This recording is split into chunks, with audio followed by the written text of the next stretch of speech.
सभी अतिथिगण, हमारे शिक्षक वृंद, मेरी सभी सहपाठियों एवं मेरी प्यारी जूनियर्स को मेरा गुड आफ्टरनून और जोहार। आज के दिन हम सभी राष्ट्रीय विज्ञान दिवस के अवसर पर उपस्थित हैं और इस साल का राष्ट्रीय विज्ञान दिवस का जो टॉपिक हमें दिया गया है वह है इंडिजिनस टेक्नोलॉजी फॉर विकसित भारत। Yes sir.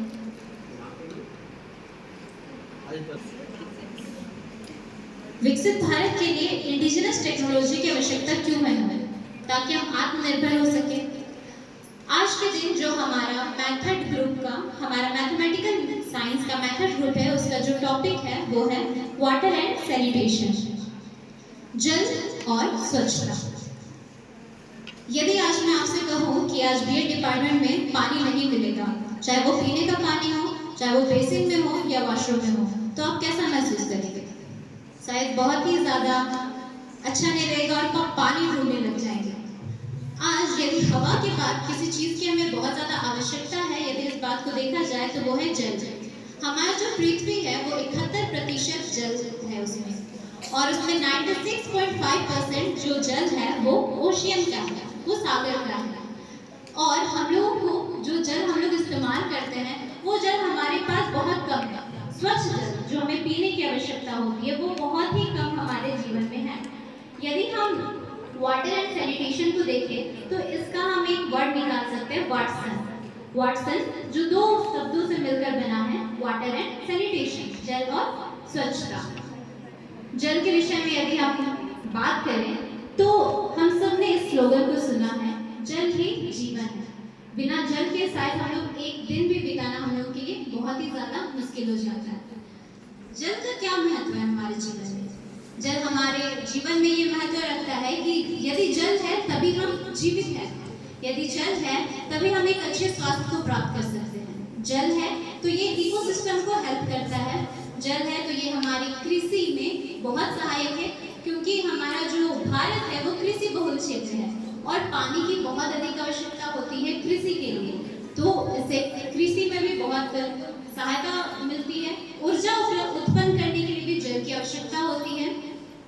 लेकिन हम जल को किस किस तरीके से इस्तेमाल करते हैं व्यक्तिगत रूप में? यदि हम देखें तो हम पीने के लिए, खाना पकाने के लिए, अपनी स्वच्छता के लिए, कपड़ों को धोने के लिए, जंतुओं को, जीव जंतुओं के लिए हम लोग पानी का इस्तेमाल करते हैं। लोग इंडस्ट्रियल एरिया में भी इसे यूज करते हैं और एनर्जी प्रोडक्शन के लिए भी इसे यूज करते हैं।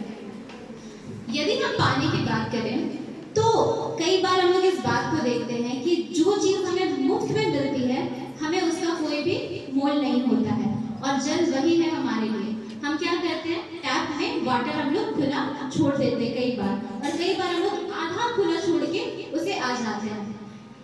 waterwise.org के अनुसार एक बहता हुआ नल 1 मिनट में 6 लीटर पानी जो है वो वेस्ट करता है, वो बर्बाद करता है। और यदि हम नल आधा छोड़ के आ रहे हैं, आधा खुला छोड़ करके आ रहे हैं, तो वो एक दिन में 3 लीटर से ज़्यादा पानी खर्च करता है। और उसी जगह हम पूरे साल की बात करें तो ये 1000 लीटर पानी बर्बाद करता है।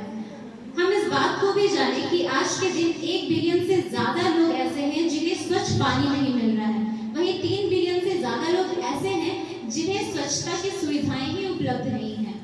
और ये अनुमान लगाया जा रहा है कि 20 साल के बाद ये संख्या 5.5 बिलियन तक भी बढ़ सकती है।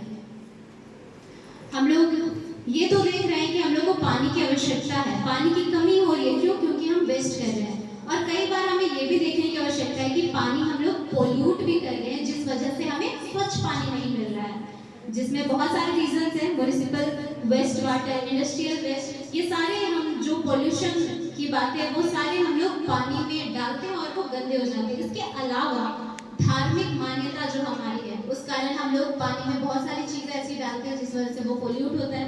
पिकनिक मनाने जाते हैं लोग, सारे कचड़े हम लोग पानी में डाल कर आते हैं, इस तरीके से पानी पोल्यूट हो रहा है।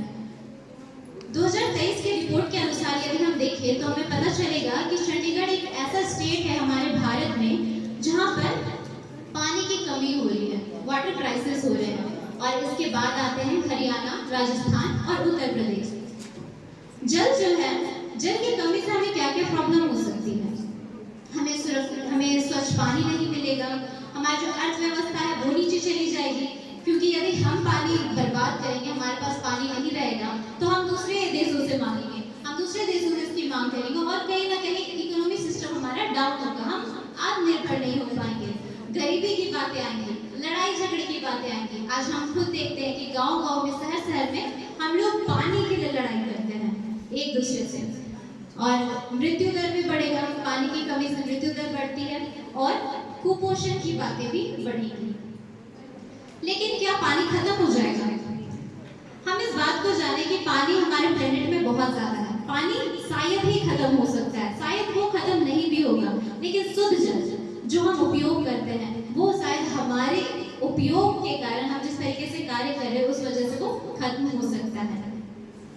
तो हमें प्योर ड्रिंकिंग वाटर कैसे मिल सकता है? यहाँ पे बहुत सारे टेक्नोलॉजीज हैं, solar powered water filtration, desalination system technology, nano technology, bio augmentation, waste water treatment, acoustic nanotube tech, photo catalytic water purification, automatic variable filtration, ये सब कुछ पानी को शुद्ध करने की टेक्नोलॉजीज हैं जो बहुत जगहों पे उपयोग किए जा रहे हैं। जिनमें से कुछ ऐसे हैं जिनमें हम लोग पानी गर्म करके उसे, जैसे हम लोग सोलर पावर्ड वाटर फिल्ट्रेशन की यदि बात करें तो उसमें पानी को गर्म किया जाता है और उसे एक जेली के थ्रू पास किया जाता है, जिससे उसकी अशुद्धियां होती है वो रुक जाती है। इस तरीके से ये सारी टेक्नोलॉजीज हैं जो उपयोग की जा रही हैं पानी को शुद्ध करने के लिए। लेकिन हमारा व्यक्तित्व कर्तव्य क्या है? हम क्या करें? हम कैसे इसमें अपनी भागीदारी कर सकते हैं? हम एक छोटे स्तर से अपने कार्य को करें। हम जब पानी का इस्तेमाल करते हैं तो हम टैप को खुला ना छोड़ें, हमें चेक करना चाहिए कि हमने उसे बंद किया है या नहीं।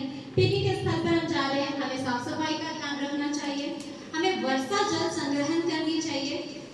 कई बार वर्षा जल संग्रहण भी जो है वो अशुद्ध होती है, क्योंकि कई बार हमारे एनवायरनमेंट में जो पॉल्यूशन है वो उसके साथ आ जाता है, लेकिन उसे भी शुद्ध करने के तरीके हैं, हमें उसका संग्रहण करके उसे शुद्ध करना चाहिए। और विकास के नाम पे जो हम लोग बड़ी बड़ी बिल्डिंग्स खड़ी कर रहे हैं, कई बार तालाबों में बालू डालकर या फिर उसमें कुछ कुछ मिट्टियां डालकर उसे बंद कर दिया जाता है और उसके बाद बिल्डिंग बना दी जाती है। ऐसी चीजों को हमें रोक कर हमें जल संरक्षण पर और जल बचाने पर ध्यान देना चाहिए। और इस जल संरक्षण में क्या सरकार कोई भूमिका निभा रही है?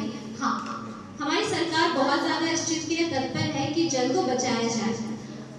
सरकार समय समय पर जल को बचाने के लिए जागरूकता कार्यक्रम चलाती है और बहुत सारे वाटर प्रोजेक्ट्स को निकालती है, और एक मिशन है जल जीवन मिशन, जिसके तहत 10.8 करोड़ से ज्यादा गांव वाले क्षेत्रों में टैप नल को उन्होंने लगाया है ताकि अधिक से अधिक गांव वालों को पानी मिल सके।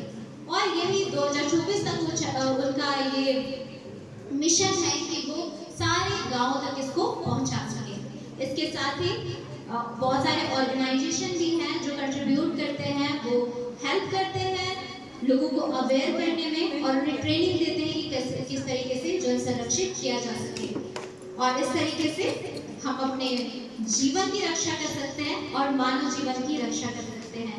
अंत में मैं यही कहना चाहूँगी, जल बचाएं, जीवन बचाएं और अपने भारत को विकसित बनाएं। धन्यवाद।